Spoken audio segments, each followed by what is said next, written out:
Thank you. Welcome everybody to the National Orthopaedic Alliance webinar series and to 2022. It's November since we last talked, and today we're concentrating on recruitment. The title is National and International Recruitment, but we've sort of drifted more towards the international recruitment side for today. And we're very lucky to have some excellent speakers from around the country, including Nikki Brockie from the Royal Orthopaedic, Conor Hodges from My Trust, the Robert Jones and Agnes Hunt and Oswestry, and also Sue Cox from Guy's and St. Thomas's. And I welcome all the speakers. Just to say that the webinar is being recorded. All participants are on mute. There is a questions and answers box, so if you do have any questions, please use that for asking the questions, and we'll do our very, very best to answer as many questions as we can towards the end of the webinar, which will be around 1:45. If you have any issues about contact, or you want to contact the organizers behind the scene, can you use the chat to message any of the coordinators? Thank you for that.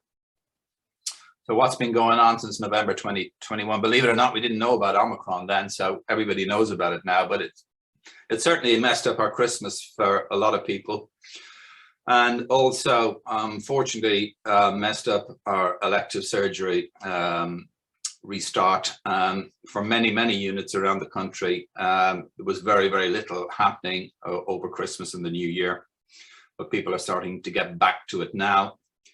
Thankfully, the cases have reduced. There is some lifting of restrictions.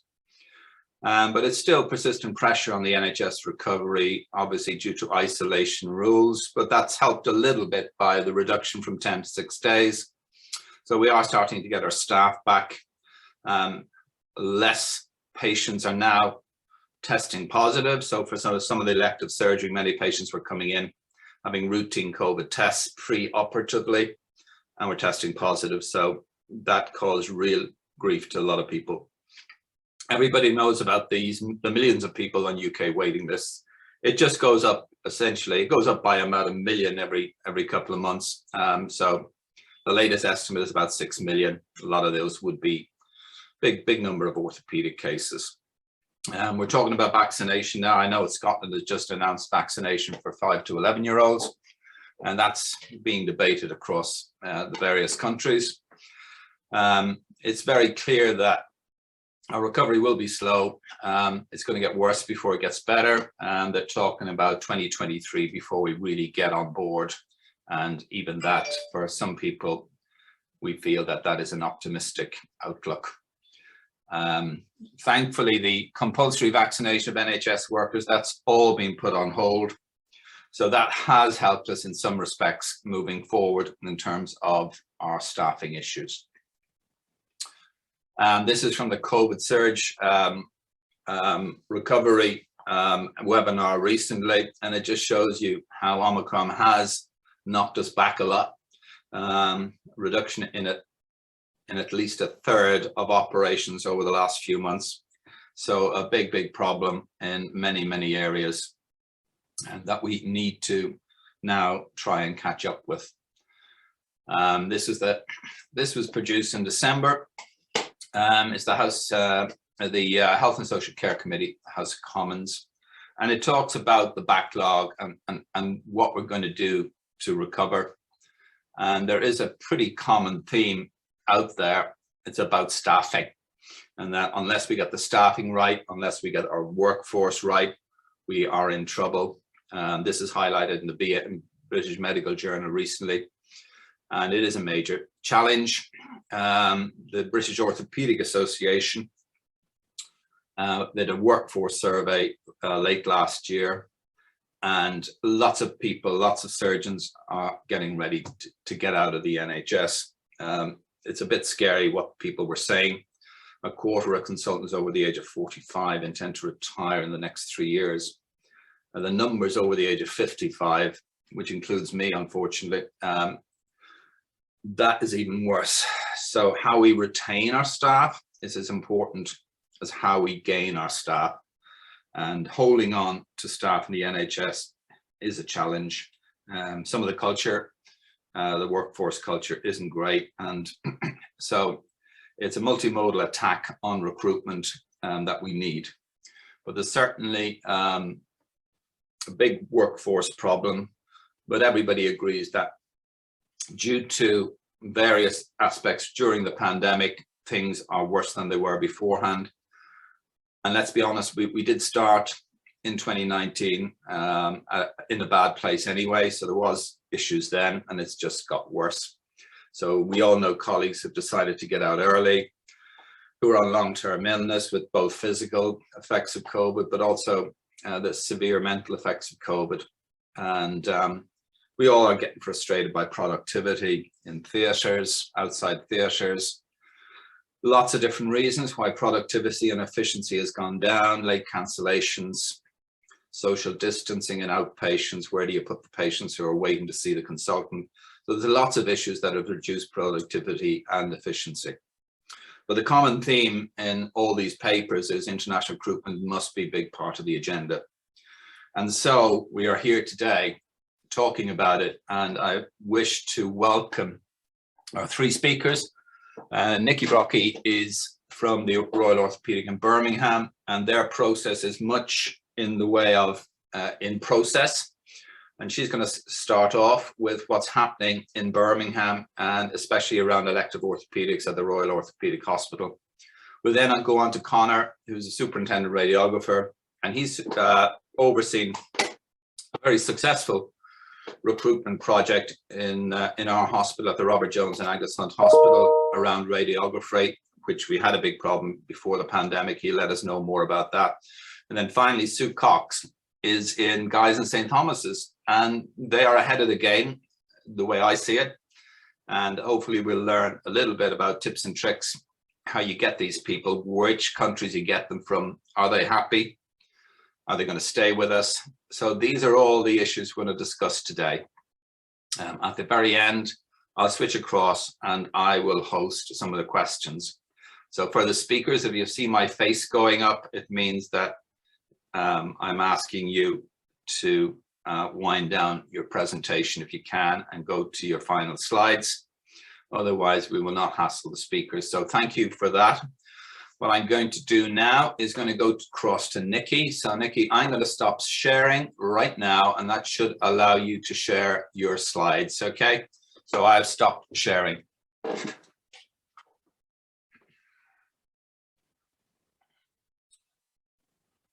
How are you doing? Okay. So I'm hoping you can now all see my screen. We can see your face, which is lovely. And now we can see your screen, Nikki. Thank you. Yeah.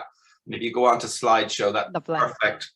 Away you go, Nikki. And once again, thanks for your contribution today in advance. Thank you. Oh, lovely. Thank you. And thank you very much for inviting me to come along today. So I've come to speak to you today about our system approach to addressing the elective backlog. And this is very much a system process. So I want to take you back just a little bit to June 2021. I came to work at the Royal Orthopaedic having come from the Southwest. I arrived at a time when the workforce was returning from having been deployed across the system to support the COVID response. And I arrived in the Royal Orthopaedic understanding the recovery and the plan to get back to activity as normal. And I discovered that the workforce here had a vacancy factor within nursing specifically around 22%. Now that was for a variety of reasons. So despite COVID, they'd continued to increase their theatre capacity and had opened up an additional part to a new ward, and that project had continued. So there was a need to upscale the workforce. But also it was at a time when we were seeing attrition rates climb and people starting to leave.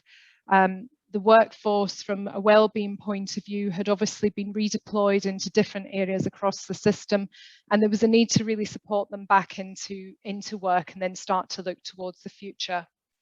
In the early days of arriving, I was connected to a task force group for nursing specifically within the system, and this was really in some respects the early stages of the formation of the ICS from a nursing workforce point of view. I joined those meetings and very quickly started to realise that the problem I was facing was even larger than I thought. So as a system, there was a 15% nursing workforce gap. So that equated to about 14 to 1,500 nurses, and that was also matched by a 6% allied healthcare professionals.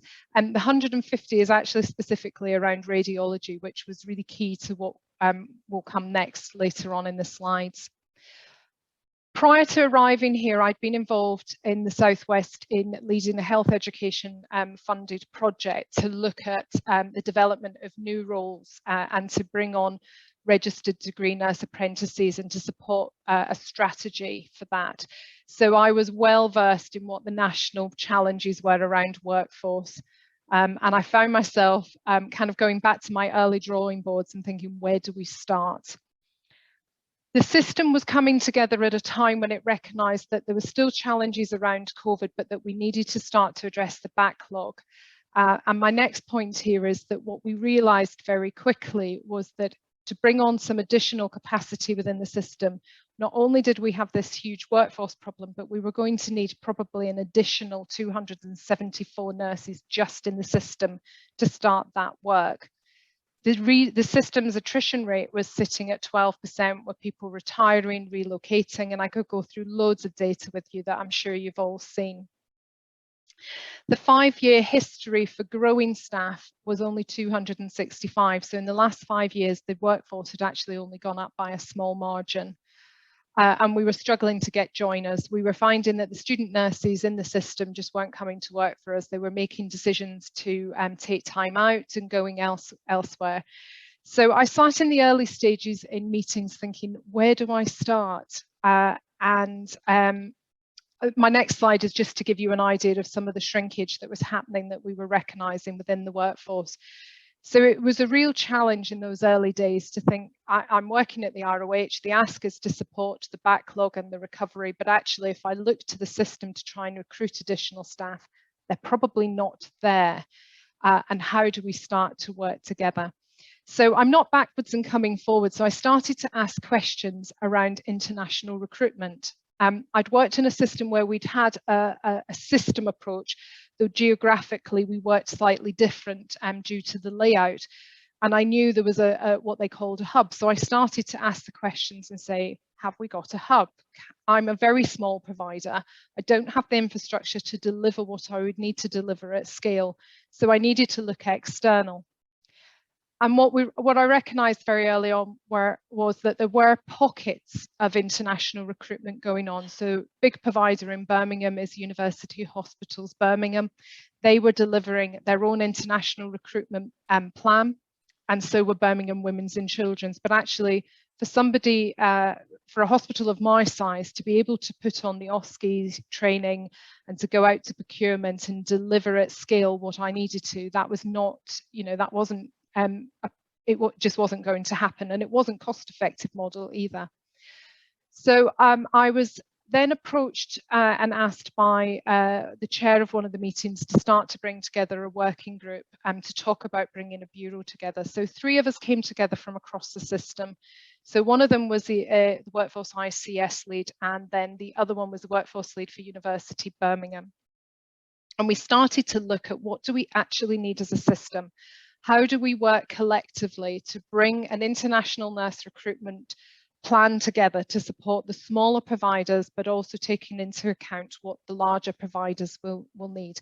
And also, how do we, look at the cost-effective side of doing this and use the finite resources that we have?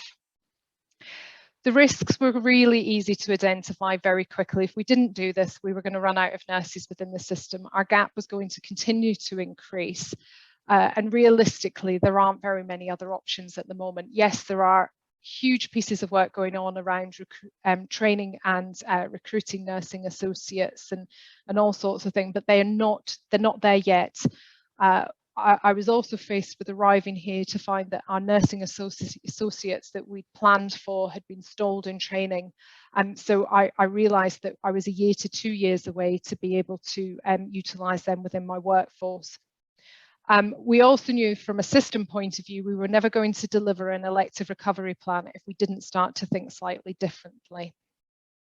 And then there was the fact of recognising our current staff and the impact we were having on them if we didn't start to bring other people into the system to support support them and to work with them.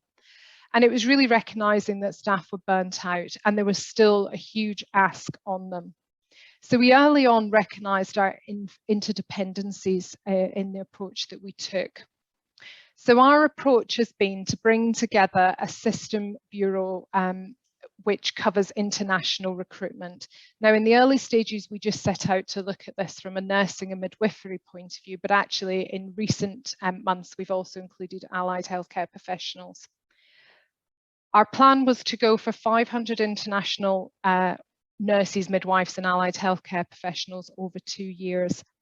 Now, the ICS, as we all know, hasn't quite formed. So it's very tricky to work within a system and to have a plan and to know where to go to get funding and support. We also didn't want to go down the collaborative provider avenue. We wanted to give everybody at the table, smaller providers and larger providers, the opportunity to almost rag rate what their needs were. And this came to light during the recent wave, where we found ourselves as a system recognising that some of our colleagues in mental health were having a real tough time from a nursing point of view, and they were struggling to even have one nurse on shift, and on some incidences, no nurses. It brought home to us that interdependency that I mentioned earlier. The front door at the local hospital can't work if you can't discharge the patients to mental health because they have no nurses. In addition to that, we can't start to staff our theatres if we can't find any nurses and we can't train them and get them into our workforce. So everybody's needs are just as important but slightly different. And so our current plan is to develop a RAG rating system that then we take forward and we look at and we bring through the workforce according to what the needs of the system are and not just the individual provider. So what is a vision and what are we actually delivering? So our vision has been to create a central hub in the centre of Birmingham, and that's happened, that's been realised already. That's called Atwood House and it's in the centre of Birmingham. It's an OSCE training facility where education is all under one roof. The system will work by supporting and working with agencies to find candidates across the country using only ethical recruitment frameworks, and it will then support them to come over to the UK, so going through all the normal processes of supporting with getting visas, so arranging flights, the offer that they're going to be given. They will then bring them to this central hub where they will be employed by the individual trusts, but they will then undergo their OSCE training at Atwood House, and then they will go for their OSCE, their actual OSCE at the time when they're ready, recognising there's lots of challenges nationally around actually getting OSCE slots. So we are aware of all the challenges. Atwood House is actually up and running already. So University Hospitals Birmingham have continued to carry on with their international recruitment, and they're putting candidates through as we bring the system online and we shift over to a system model. There is senior nursing leadership over the allocation of these international recruits, and that's around the safety and the quality and the recovery plan.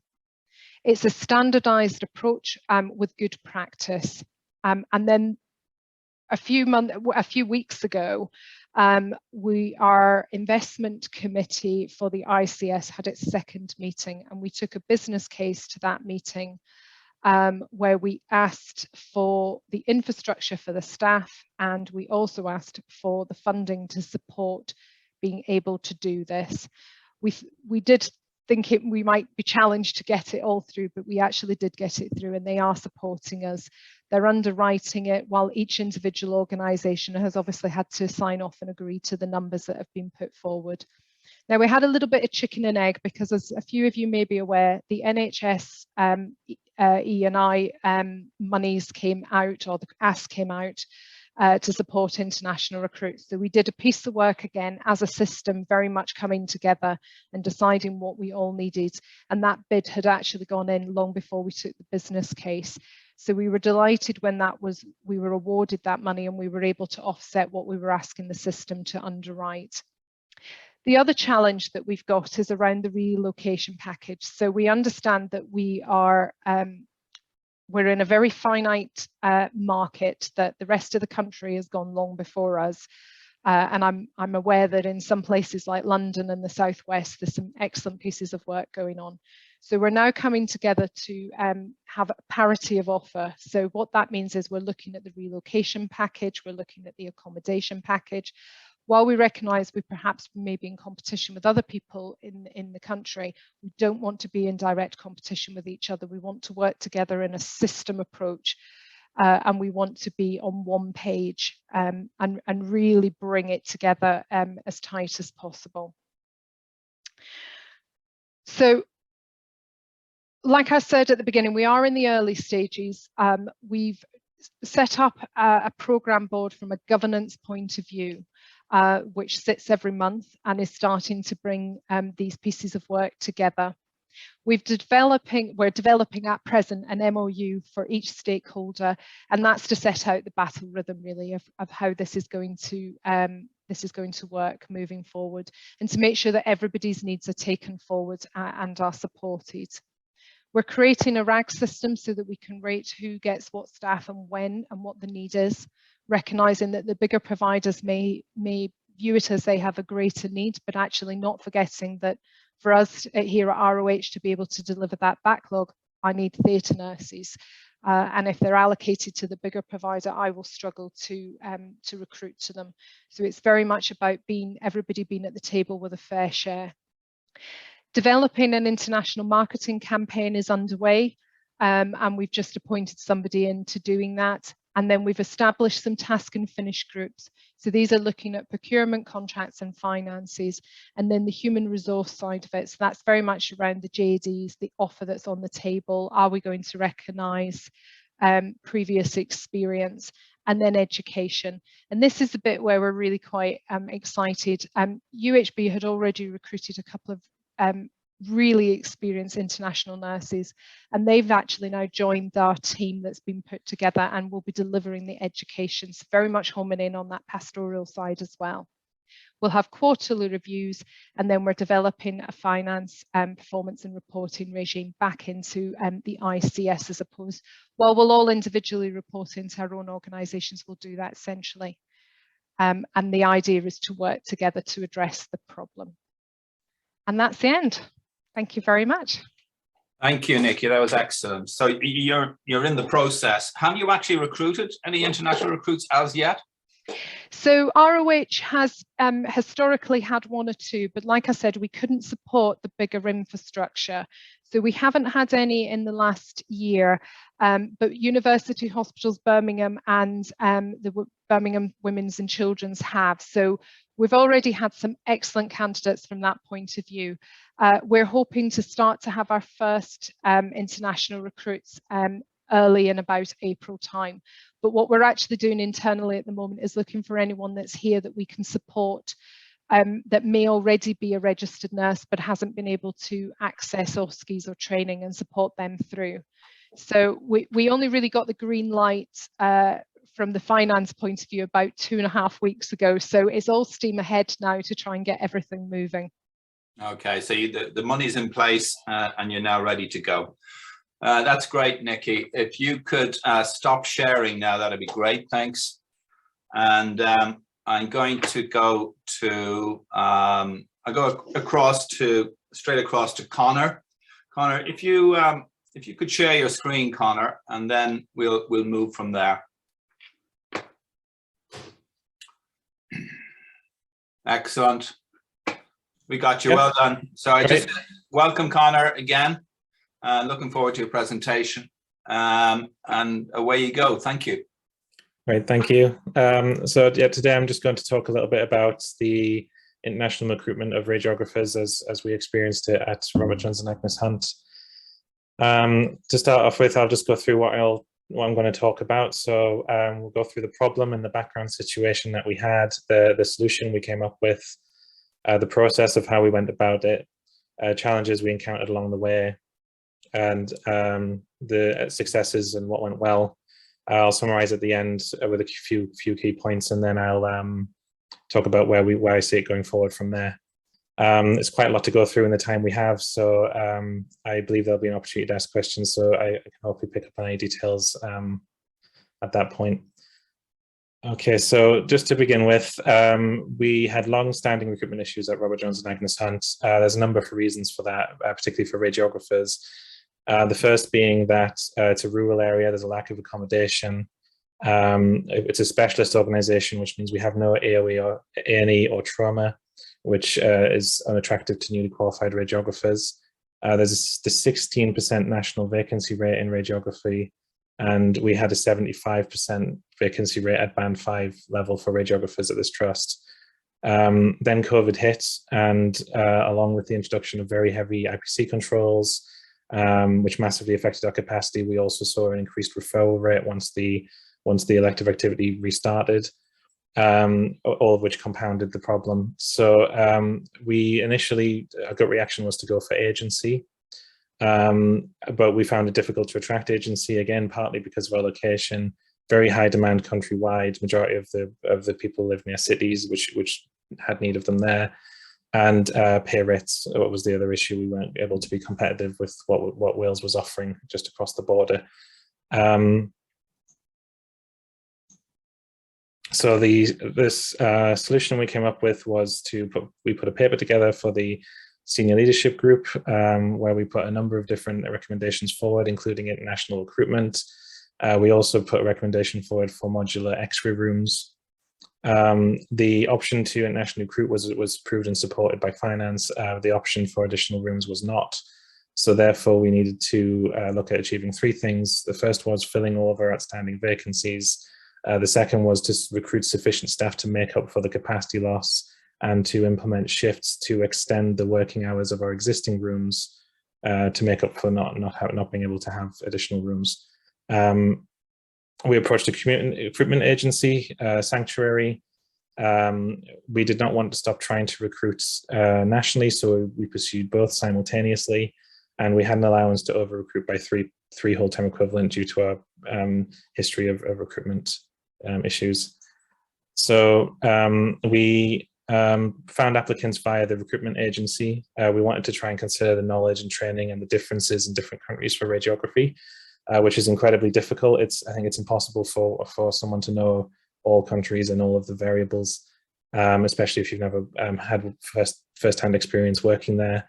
So we looked to pursue people who had already had HCPC registration, and we had heard, based on past experience and from colleagues and people we'd worked with in the past, that places like India, UAE, and Philippines were safe bets. We were already aware of an existing Filipino community in Oswestry who would be able to help support new arrivals. We ideally wanted people who were already working outside of the home country, so that they already had some experience for when they were going through the process again. And we wanted to keep the interview as similar as possible to what we were doing for UK applicants at the time. Ultimately, we ended up with 6 individuals who we felt were employable. The majority were Filipino, but not working in the Philippines. And national recruitment also yielded 2 suitable candidates, so we ended up with 8 full-time equivalent total to bring on board. So once we decided who we were appointing and they'd accepted, we then started organising regular Teams meetings. We organised those between the new staff members and key members of staff at RGH who they needed to know. We set up a WhatsApp group so that they could all communicate with each other and so that we could communicate with them more effectively, provide mutual support.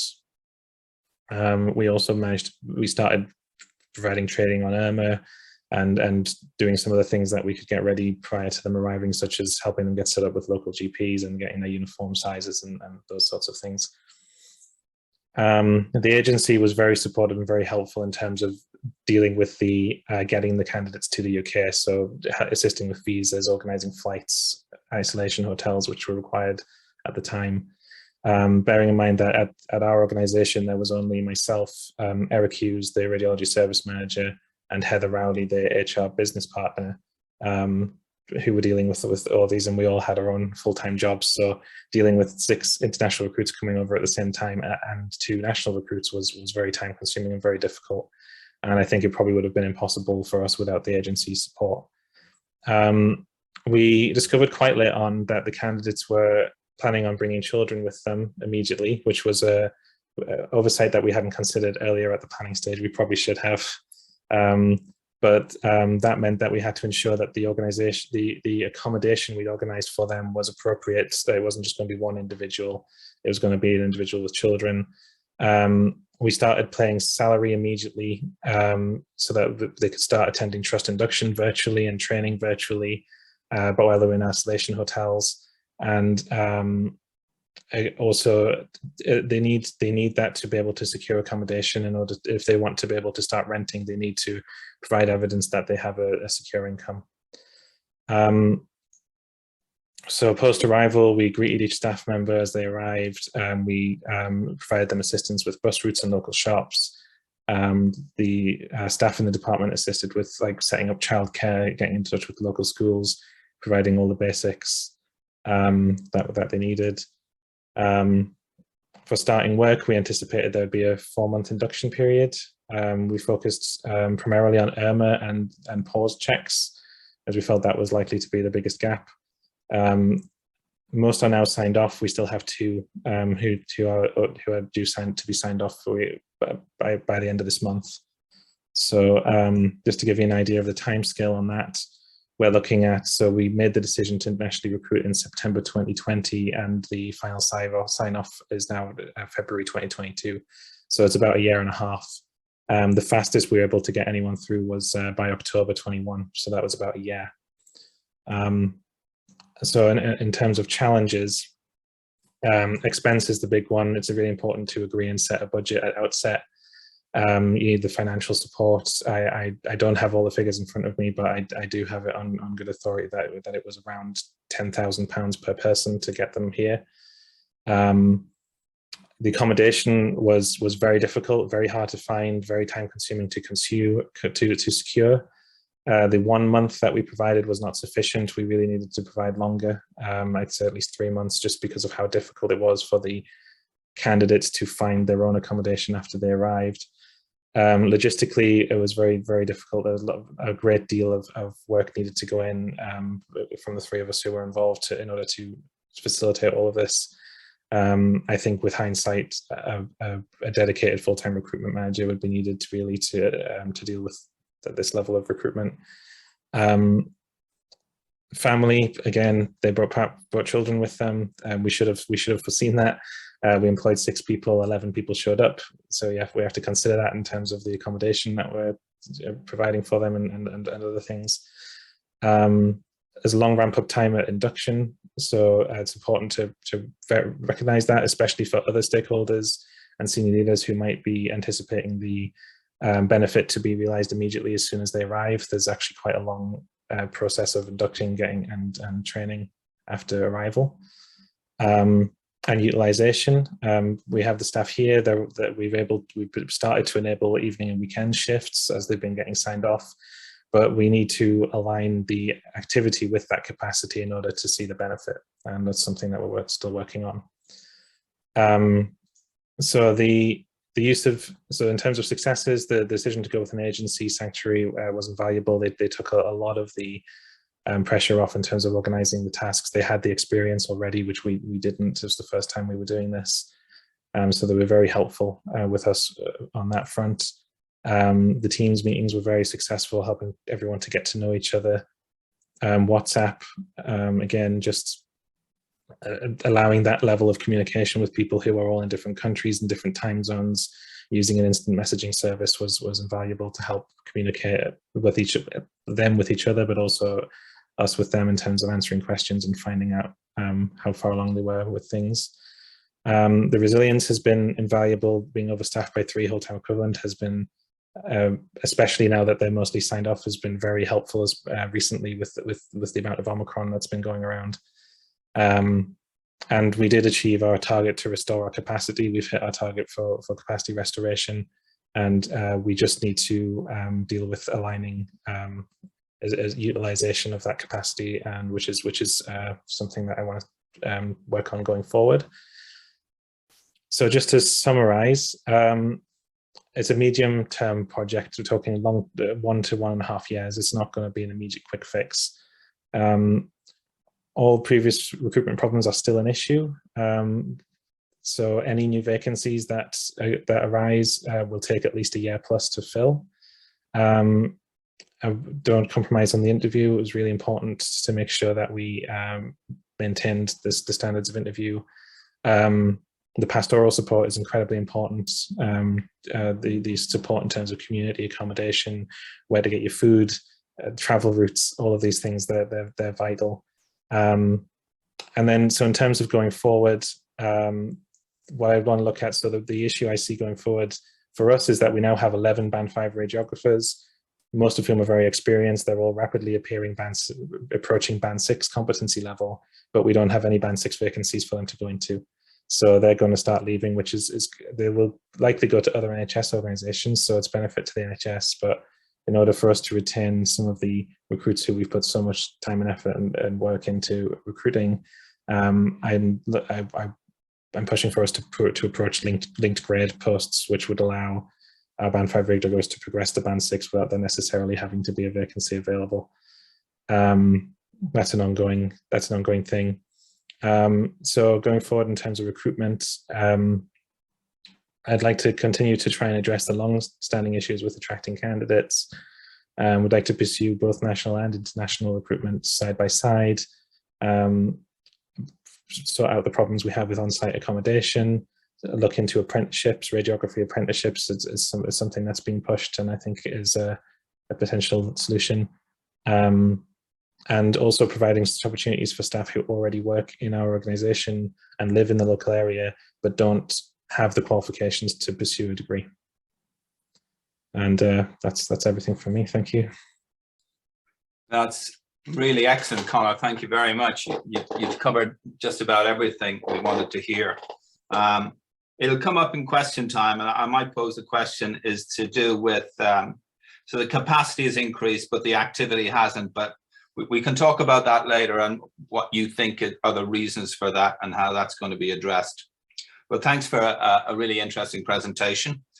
If you could stop sharing your screen now, and I'll ask Sue, if Sue could share your screen now, and we'll hear what's happening in the sunny southeast. Thank you.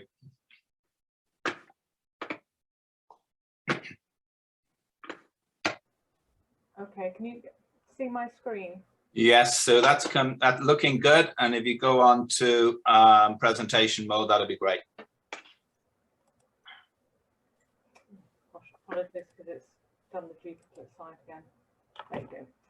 So thank you very much, everyone, for inviting me to come along and speak about our experience at Guy's and St Thomas's in terms of our international recruitment programme. I will go through the background and the key drivers for us establishing this programme, looking at the processes and pathways that we've developed, and also the timeline alongside that, along with our team structure and programme support that we feel is important and able to deliver our ambitious plan, and the pastoral support. I did want to focus on that because, as previous speakers have said, that it is actually key, very key to supporting our new people joining the trust, and also the retention of staff, and then looking at benefits and lessons learned. So we started our international recruitment programme back in 2020. The CapitalNurse International Recruitment Consortium in London was established, and we were early adopters within our trust.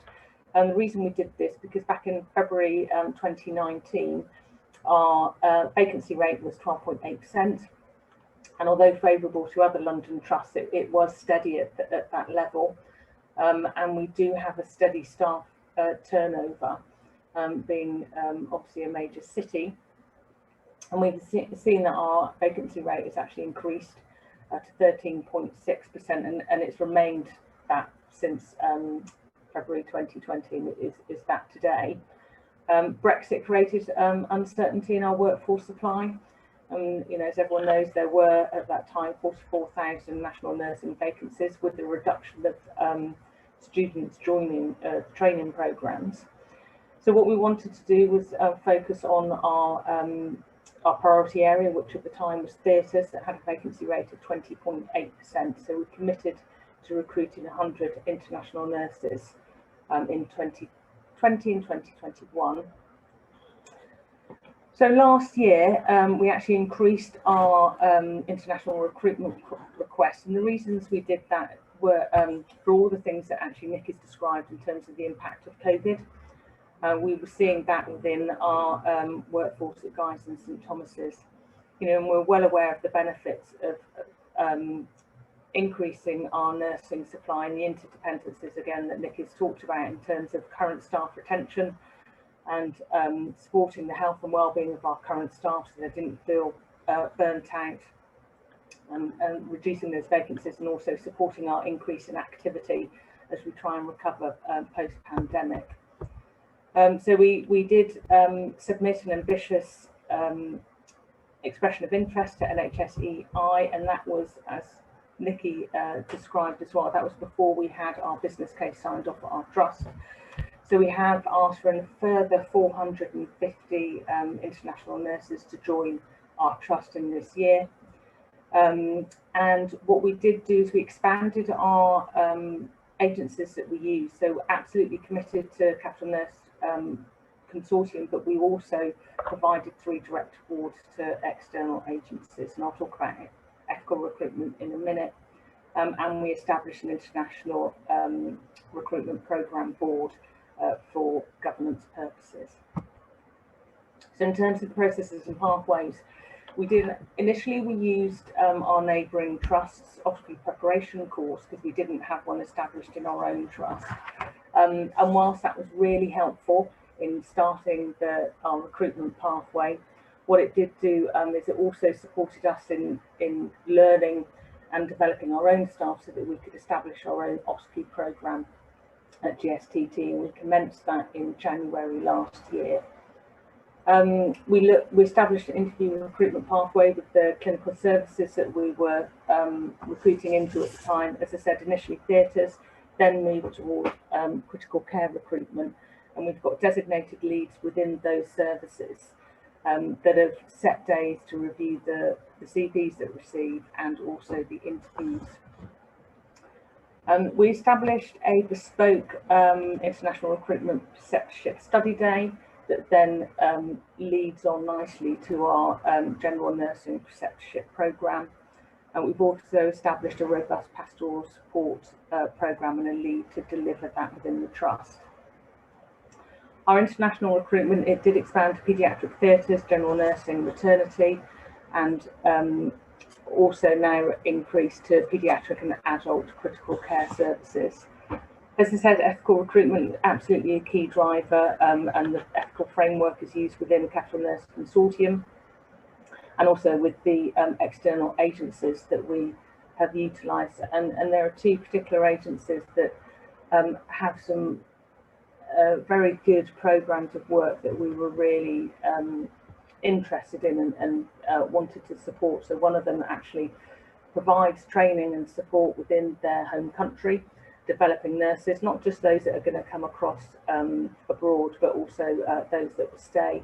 Another agency actually commits for the nurses to remain within the country, working within the healthcare for 2 years prior to being able to work abroad. And that obviously benefits both parties, both the home country and also ourselves, because we do have experienced nurses joining our trust. This one is quite a busy slide, but it just sets out the timeline in terms of when we start from receiving the CVs from the agencies right through to when they're applying for their NMC registration. And actually it does take 6 months for that process, and it can take longer. So it just, as you can see, it just sets out the different stages within that. So as Conor said, it's not a quick fix, it's more of a medium term solution. So in terms of the team structure and support, we do have a head of nursing for workforce and a lead for recruitment that is overseeing our international recruitment programme, and were key in establishing the processes and pathways. As I said, we set up the recruitment programme board, and within that we do have a Band 5 administrator HR lead. We have a team of PDNs that support the OSCE programme. And like Nikki, it was really nice to see that one of our early international nurses that joined our trust is now been successful and in the team as our Band 6 OSCE trainer, which is fantastic. We've got a designated pastoral support lead for the team and looks after all the nurses coming in across the whole trust. Obviously key to have occupational health, HR, finance and leads from the clinical services involved. In terms of our wellbeing and pastoral support, this is just an overview of everything that we do. You can see on the left-hand side the countries that we've recruited from so far to date. And you know, it's absolutely vital that we ensure that the nurses feel welcomed and we answer any questions or concerns that they have. And we start that communication right from the interview stage and continue it, and it's ongoing. So they get a welcome email and a Teams meeting before they depart, and a safe journey email pre-flight. When they arrive, we're there waiting for them to support them with emails, MS Teams meeting, WhatsApp groups similar to Connor. We have established wellbeing meetings 3 times a week, and also weekend check-ins.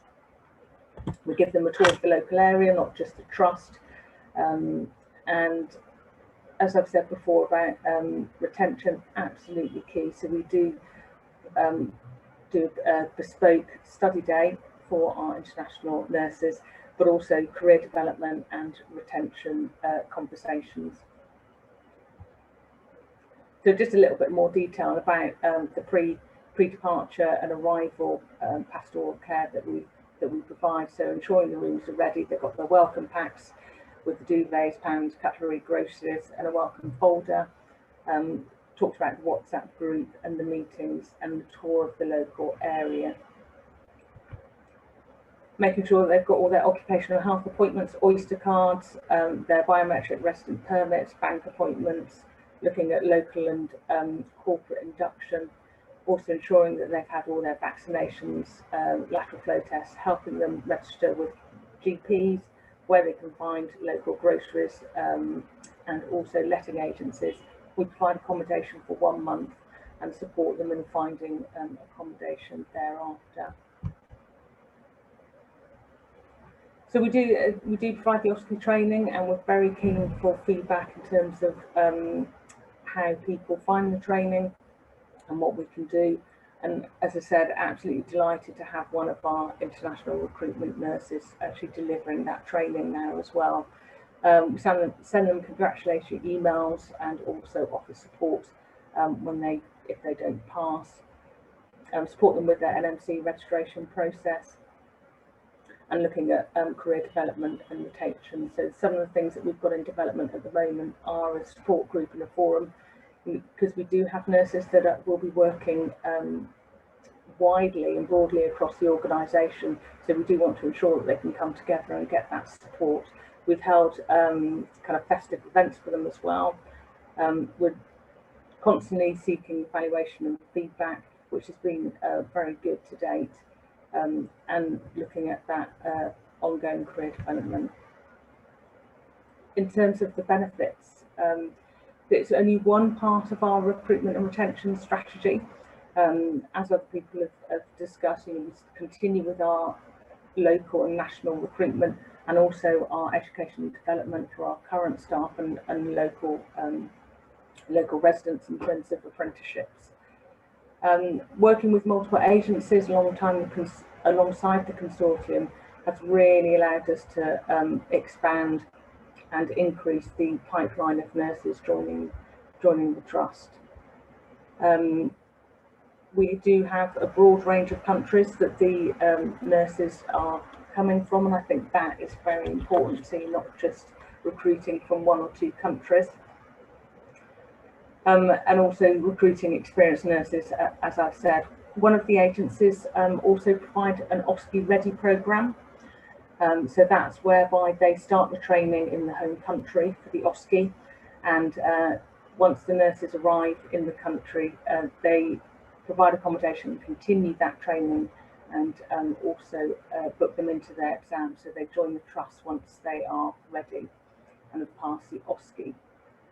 We've got very close links with the 3 external agencies that we're working with in terms of training and support prior to the nurses leaving their home country, which is fantastic in terms of aligning the training packages and so ensuring that it's not confusing. And one example is that the agency has actually managed to purchase the same ventilator that we use within our trust, and that's over in India, so that the nurses can actually get used to the equipment that we're using within our trust. We're also working collaboratively with the agencies in terms of pastoral support that they provide and also what we provide, so ensuring it is a robust offer. The CapitalNurse Consortium programme does provide that greater standardisation across the capital, which does have its benefits, so that everyone's offering very similar for the nurses that join. I think one of the key lessons that we've learned as we've been through our journey is around realistic timeframes and expectations. As I said, it takes 6 months, but that's not without further delays because of COVID. So it has at times increased to kind of 9 months for people to join our organisation. In terms of the numbers that we have, so we've got 99 international nurses that have arrived in our trust to date. And they're from, they've joined our paediatric theatres and also our adult theatres, as well as some that have joined general nursing wards. We've got a further 105 in our pipeline, 51 of which are for critical care. And then now, having just had our business case approved, we will start recruiting for our further 450 nurses. Thank you. Thank you very much, Sue. That's excellent. There's a little bit of background noise. I think it's from your mic. I'm not sure, but really interesting. So you're way down the line, and I think my opinion is that maybe in the southeast things are moving a little bit quicker and around the cities compared to places like rural Shropshire, northwest, northeast, and other areas.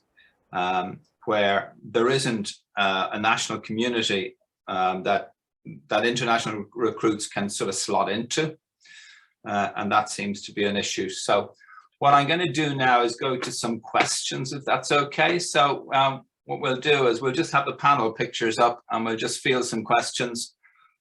Some of them will be individual questions to speakers and some of them will be to all speakers. So if it's okay, I go to the first question from Tina Yaunton. Has any work been done with community providers around national, international recruitment? So it's interesting because our speakers today are all from secondary care. We don't have anybody from the community, Tina. So that's a difficult one to put out there. I see 3 questions from Tina. I'll go through all 3 and then we'll see who might be able to answer some of these.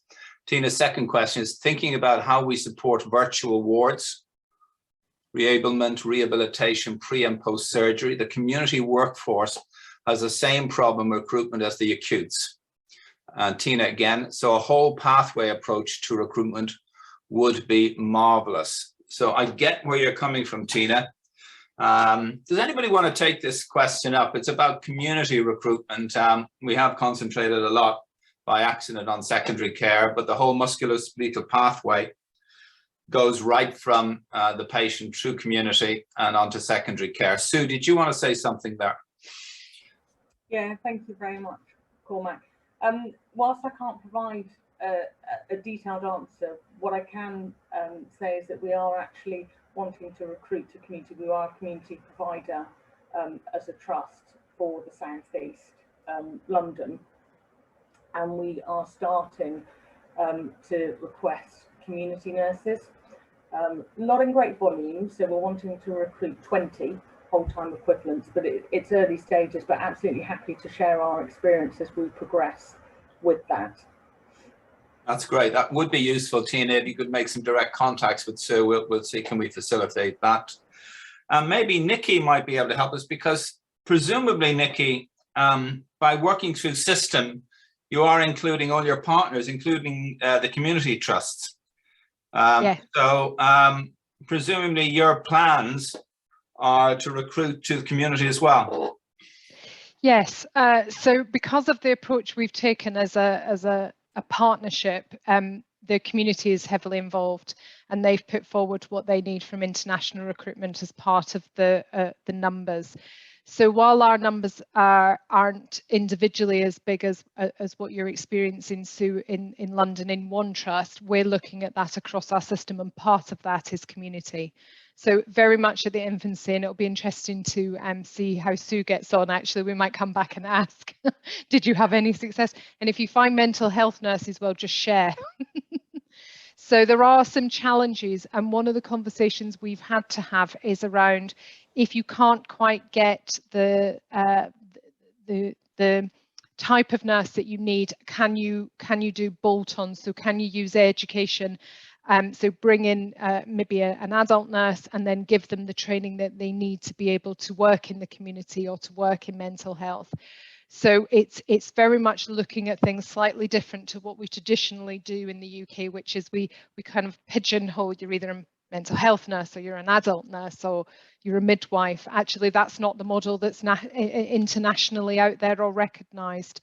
And with community as well, it's looking for people who maybe have an interest or have had some experience and seeing if they're prepared to come over. And if they're not, then looking for people who would have an interest and giving them the skills. So it seems obvious to me that if you work with system, you automatically include community. And that's the message I'm hearing, that maybe working with system from the start and developing your hub, then everybody's included. We do tend to separate ourselves out still into secondary care, primary care, community, which is probably not in the interest of patients. So I like the idea of working with systems. Okay, next question is from Ravikant Pagoti. Is your unit affected by staff leaving due to COVID situation or redeployment? If so, any ideas how to deal with this? So maybe ask Connor on the radiography fund. Is that an issue, Connor? I mean, there's definitely morale issues due to the COVID situation. We haven't had any redeployment of radiographers at Robert Jones. No one's left because of it at Robert Jones, so I can't say that we've been particularly affected by it. In terms of the morale, it's about just supporting people. A lot of people struggle with it. The situation. A lot of people, especially initially, were fearful of going to X-ray patients who were confirmed COVID positive because it was so unknown. I think it's starting to become more of a norm now. But it's supporting each other as a team, having one-to-ones, and making sure that support's in place to help people if they need it. I think it's very important that we look at it as a sort of a plumbing issue. We need to stop the leakage as well as turning on the tap. So we need to hang on to the very good staff that we have and make sure they are well supported so that the situation doesn't get worse. I think that's important. There's another question here, Connor. To Connor, you said you were recruiting from Filipino radiographers, but not working in their home countries. Was this a deliberate policy? And I know there's some ethical issues about international recruitment. You have any thoughts there, Connor? Yeah, I mean, it wasn't. I wouldn't. I think calling it a deliberate policy would be a strong way to put it. I think we had preferences in terms of the applicants we were looking for, and in terms of past experience. If they have already had the experience of leaving the country and working in a country other than the one that they were trained in and worked in initially, then they would more likely to be able to succeed at that second time. So was that decided by the recruitment agency or by you locally? That was just a preference that we had. It wasn't a hard, fast rule. One of our recruits, it wasn't. They were mostly not working in their home countries. One was still working in their home country, so it wasn't a universal policy. It was more of a guideline and a desirable. Okay, thank you. We're going to stick with Conor actually. Why has the increased capacity that you provided, why isn't it converted into increased activity?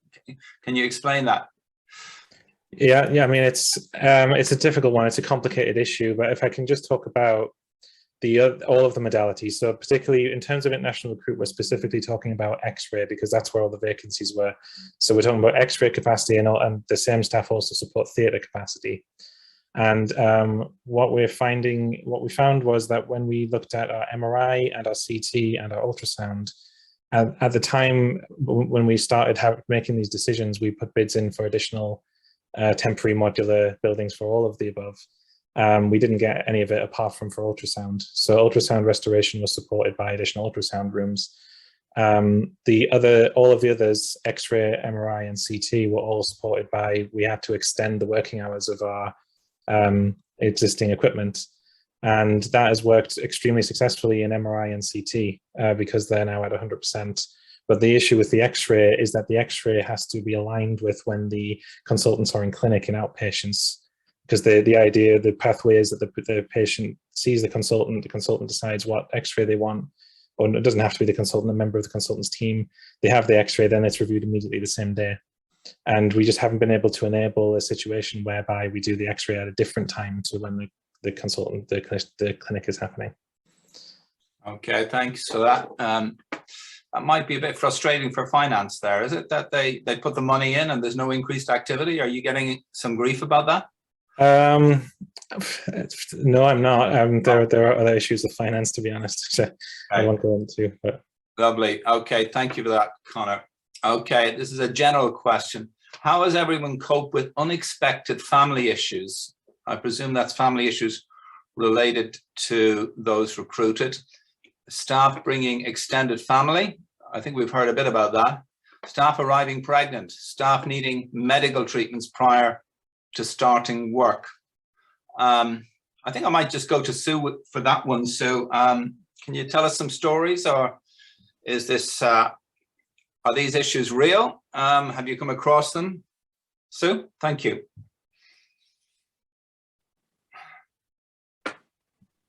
Is Sue still with us? Yes, I am. Apologies, I got thrown out briefly because of my connection. Oh, sorry. I'll just repeat the question, Sue. It's how has everyone coped with unexpected family issues, such as staff bringing extended family, staff arriving pregnant, staff needing medical treatment prior to starting work? Have you had any experience in London of these situations? And how can we learn from these experiences? She's gone again, Cormac. She's struggling with a connection at the moment. Okay. Coming and going. Oh, okay. Maybe Nikki. Maybe have you looked at this, Nikki, in your planning? Have you any thoughts on that, Nikki? Yeah. So I think. Reflecting on some of the information we've had from the system, what they've done is try to support individuals. Obviously, it's very challenging in any situation to support people with family that are overseas, especially during COVID. And I think that's been really challenging, to be honest. I think what the teams have done, because obviously it's very challenging if they arrive pregnant because of what they're entitled to as well around salaries and such like. So I think it's just trying to stay connected with them through the agencies and working with the agencies to support and make sure that these candidates coming over understand that ultimately you can't do anything if they arrive pregnant.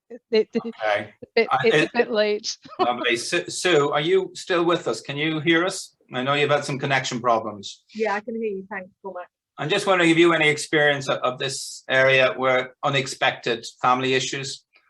I think you've heard the question, I hope. Yeah, no, absolutely. No, we haven't had any unexpected family issues or people arrive that have been pregnant. But similar to what Nick has said, when there were concerns in different countries, due to COVID and the different peaks of the waves, it was very important that we stay connected to the individuals. So there were some people that were recruited and were due to join our trust but weren't able to fly. And obviously that was concerning for them because they may have left their employment within their home country and not able to move. So it was just keeping contact with those individuals, and we did that ourselves and not just relying on the agencies as well. And I think that was absolutely important. In terms of people that were that had families abroad in those certain peaks as well, again, it was just that individual support and offering whatever we could, and just communicating clearly and having that wellbeing support for them. And it's just a personal support that we need to Okay. So there's a couple of questions specifically for you here. Did you use the NHS International Recruitment Toolkit, whatever that is? So we used it for, so it's with CapitalNurse. So we went through the CapitalNurse Consortium, which would have utilised that, and that actually gave us a framework to support us when we went to the 3 external agencies. So okay. We'll piggyback on that framework. Yeah, I think the important thing is that you have to use agencies. Yes. And rumour has it that's £8,000 to £10,000 per recruit. I think that's the general figure I've heard. And while you're there, Sue, what one message do you wish to share to avoid difficulties after staff have arrived? Is there one particular thing that you've learned from your recruitment experience?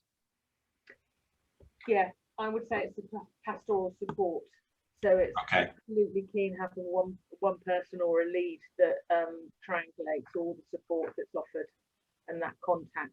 So it's a personal approach. Okay, thank you. A message from Claire Turner. Where we have smaller rural hospitals, which we have issues recruiting to, we are being advised against taking international nurses due to issues with lack of driving licenses, lack of relevant communities. Have you had any success in placing people into more rural communities? Once again, I think we've sort of half answered that in that most of the speakers here are from secondary care, but does anybody want to add to that? Well, I suppose Oswald Street is a rural community. So anybody want to try and answer that question from Claire Turner? Sure, I can say what I think. I mean, so for us, again, we, as I said in my presentation, we were aware that there was an existing Filipino community in and around Oswald Street. So we felt confident that they would be supported. My boss's Eric Hughes' neighbour was a member of that community and was able to provide assurance there. So driving licenses have been an issue and are still an issue. The important thing is good transport routes initially. Obviously that doesn't help with everything, but it's just key. It's just a key of like making sure that all candidates are aware that they're arriving, and the expectation is that they will learn how to drive.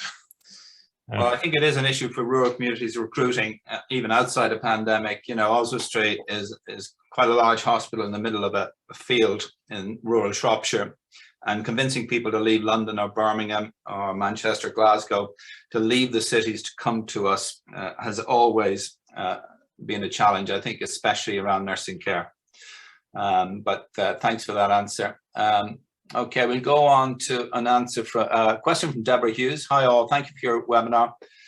Sue, are you willing to share your preceptorship program with the Robert Jones and Agnes Hunt? We are currently devising competencies to support our nurses during transition into the wards. How long is preceptorship period? Sue, you might just explain what that is first of all, and then maybe try and answer that question. Thank you. Yeah, of course. So it's once the nurses have received their NMC registration and actually working, not supernumerary, but they're working within the numbers, and it's the additional support that you offer in terms of training and competencies. And what we have in the trust is that we have sections of preceptorship over a year, and now we've also established a preceptorship and beyond, so it goes to 2 years. I can certainly share via email our study day content that we do for the international nurses prior to them joining the preceptorship, and then I can also share our preceptorship that is for all our newly registered nurses. That would be excellent. And maybe Claire Harris in the background, if you could enable that, that would be great. Thanks very much. And then I'm just nicely coming on to our last question. In order to deal with the backlog of elective surgery cases, productivity theatre activity has to be increased. Do you have a set number of patients selected to be operated on a daily basis, as this would directly be connected to the number of trained nurses available? That's a loaded question, really. Anybody want to attempt to answer that? Nikki, do you want to have a go at that one? I mean, that's a very loaded question, and the answer is no, not in that way. I think you obviously have to work out your caseload and what patients you need to go through and look at your current workforce model. So I think the challenge we've had is obviously we've got quite a high vacancy factor. So before we start to even workforce plan for the coming year and the work that we need to do, we've got to address our current vacancy to get us to an even keel before we start planning even further ahead. So I can't say that you can't really group patients together, can you, and say we're going to do 10 of them, because it never quite works that way. So in answer to the question is, we're trying to recruit. We're very fortunate that we have an excellent bank here, and our staff that like to work flexibly are very supportive of us. So we're able to continue to try and deliver what we need to deliver on the back of our COOS plan, but we're starting to workforce plan for what we need to do to support the system to deliver the backlog. So it's not an easy question to answer, I'm afraid. I hope that gives some assurance that we are trying to work towards a model of workforce that allows us to support what the activity needs to be. Yeah, it's very tricky. I'm sure there's somebody out there with an equation somewhere that links activity, but and that's where I dip out, because that becomes maths and not nursing. Yeah, absolutely. Well, thanks for trying to answer it anyway. We just got one further question from Ravi Campigodi. Hi all, thank you for the webinar. Has any of the units had to deal with staff leaving due to the COVID redeployment or other COVID related issues?